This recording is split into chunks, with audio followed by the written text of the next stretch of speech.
Hand sanding. You know, it didn't broke. Hadn't been.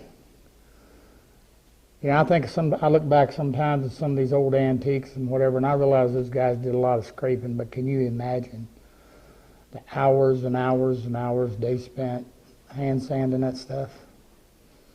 Man, it sure looked good. You know, again, one of the biggest things is whenever in doubt, taking a block of wood and a piece of sandpaper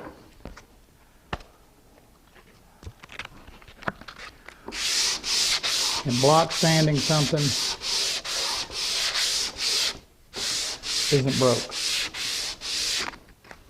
You can buy all kind of different sanding blocks. We've got, as you can see, we've rigged up. We're constantly rigging up something to sand with, it seems like.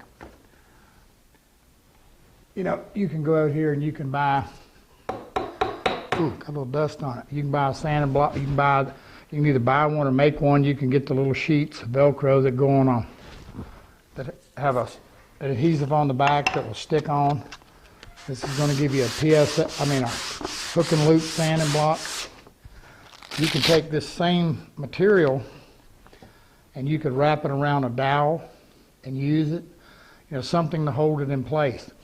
You know, a dowel. There's nothing wrong with a dowel. If you're doing, you know, they just work super nice.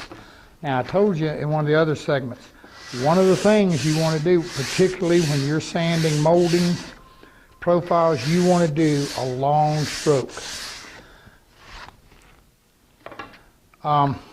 It just, I'm going to say it again, it just makes for a far better product or better, smoother surface. You know, like this raised panel right here. What I've done, I cut a stick of wood that will lay right on the side between the flat area on the here and my elevated part of the panel. Now, if I just simply wrap a piece of sandpaper around this, my issue is I'm going to hit my edge, and I'm sitting on an angle. So I'm kind of going to roll my edge off. You know, I'm going to try to undercut that. So what I did, I took a piece of PSA sticky paper, and I simply put it on this block of wood, took a razor blade and trimmed both sides flush. Now when I sand, the wood is going to rub this side and not the sandpaper. So what I can do is I can turn it on edge, dress off my elevated part, then lay it on the flat and do my side.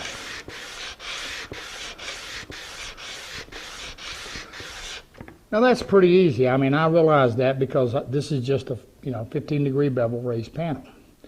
But we'll show you a little later how to handle if you're doing an OG or wavy panel or whatever. But one of the things with the raised panel is always this animal right here, that end grain. And it doesn't matter what you're sanding, whether you're sanding an end grain on a tabletop or this raised panel. And you know that cabriolet leg we had out here, hold on, let me grab that real quick. This cabriolet leg, for example, right here on this foot, that's an end grain. Right here on the top of this knee is an end grain. And you know, I see where people do a cabriolet leg or whatever, and I see the top of it very dark, and I see the foot very dark. Again, it's an end grain. Now, the way to handle this, and you see guys in here, and you're going to see them sit there because they've been taught to sand with the grain. And predominantly that's true. But on an end grain, that's very difficult. Here's the way to handle it. This is a piece of 220. If you sand an end grain with 220 up to 220, you may start at 120. go up to 220. When you're done with the 220, then skip to a 320. Again, your cross grain sanding. Skip to a 320.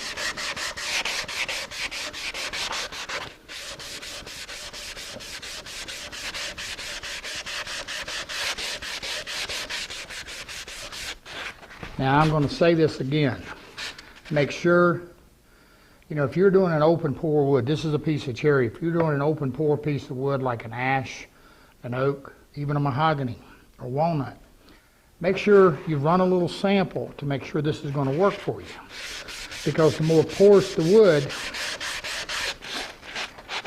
the more likely it is to go dark on you. Sand it good with some 320. Then come back with some 600 and burnish it. Now when you start sanding with that 600, you're going to see this wood almost start to shine. You're going to see it just get super slick. Now again, the finer you sand something, the more you tend to seal it.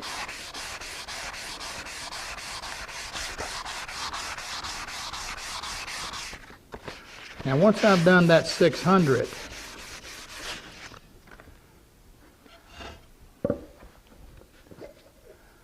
when I put a stain on it, because that 600 grit scratch is so fine, and again, coarser wood, you might want to go a little finer, but because that grain is so fine, that scratch is so fine, even though it's a cross grain,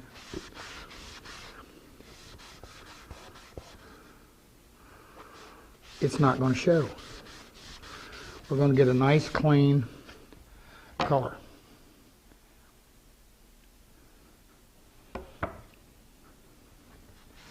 Now I'm seeing a little line here, but that's where I didn't get quite on my other old dial. But that works. Now, later on we'll look at this. This may, if it's still going too dark on you, that's why it's always good to have a sample. If it is going too dark on you, then we can take a thin shellac or something else and seal it a little bit more to prevent it from going darker. And we'll look at that when we get into that segment.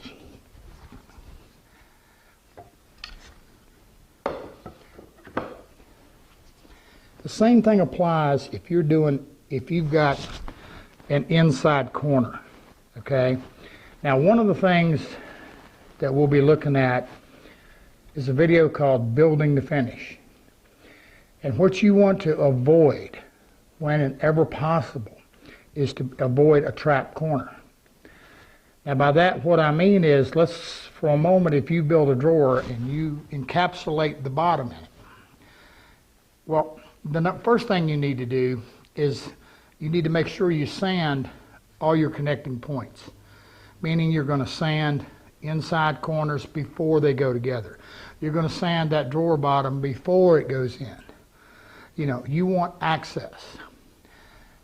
But we'll look at that at another point.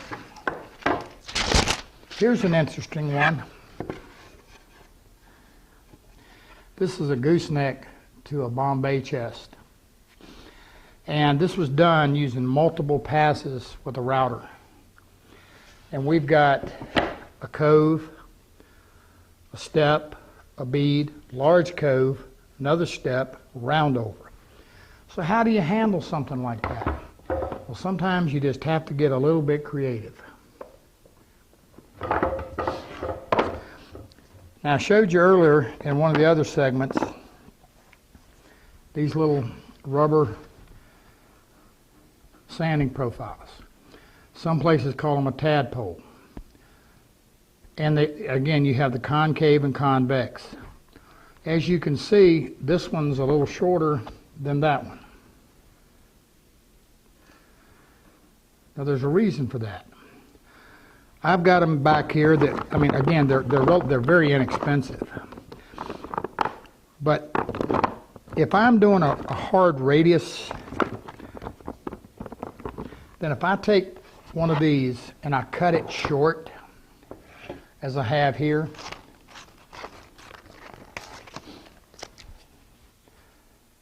Then when I'm sanding this cove, for example, I can radius it easier than if I have a long one.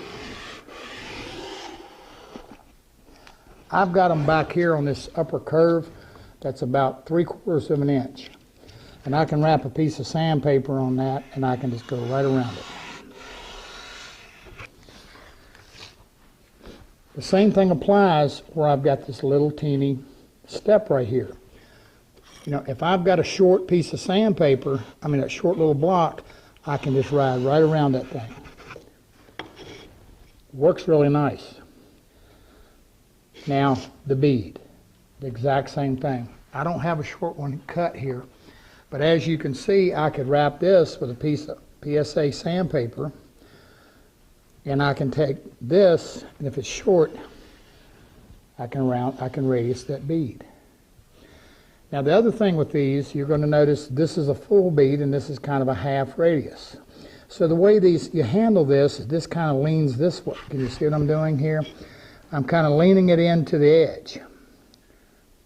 And then I'm going to come around, but I have an issue. That corner right there, if I've got sandpaper wrapped over it, like this, what's going to happen is that little corner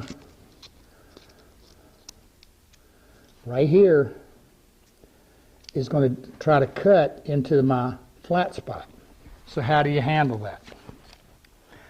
Now mine are a little dusty here, but if you clean them off with anything basically and get them good and clean, now here's a trick. If your sandpaper don't want to stick, take a little spray can or just a little wipe of shellac and just kind of wipe it on the little rubber profile. Let it dry, your sandpaper will stick a whole lot better. But here's what I'm going to do. Just as we did on the raised panel, I'm going to fold it, get it in there good, fold it, then I'm going to go back over, I'm going to get on it, just so I keep my radius. Now, one of the things when I make something, I always make it extra long to give me some room. And I'm going to take this, and I'm going to take that razor blade, and I'm going to cut it off.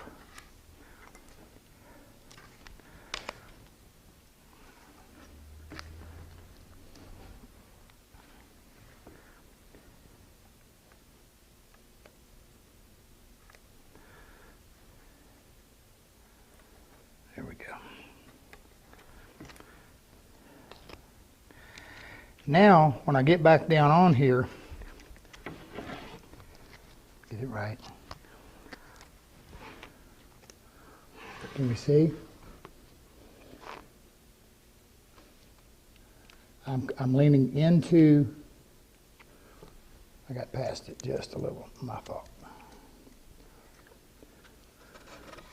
Once I get in here, now when I go around, I'm not cutting in to my little flat spot. And I would do the same thing coming the other way. Here's the other thing you want to do. You always want to sand your bead before you sand your flat spot. That way, if you do get a little bit of a mistake there or get into it a little bit, when you take your flat and you come back, you're going to re-level it. Works nice. Now, what about something like this? This can be difficult to get into and to sand. You can buy, again, there's all sorts of different products you can buy. These are some sanding sponges, and you can see this one fits pretty well. Again, these are not super expensive. This molding right here is expensive. So what you would see me do is I would actually sacrifice one of these. I would take something like this, and I would come in right here,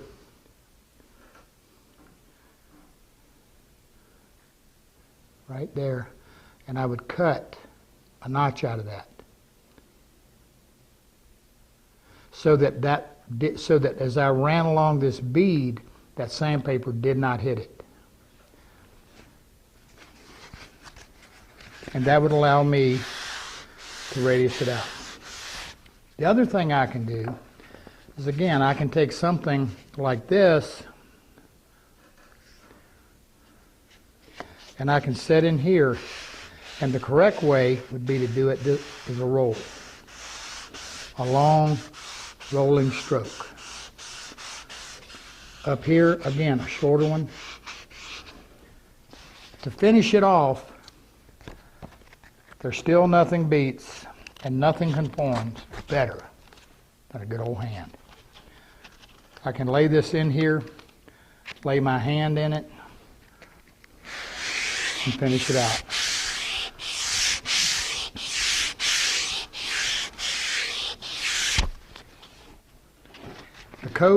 The round over up here, that's pretty simple. Again, we can go back to one of our little sanding profiles. This isn't the right size, but you'll get the point.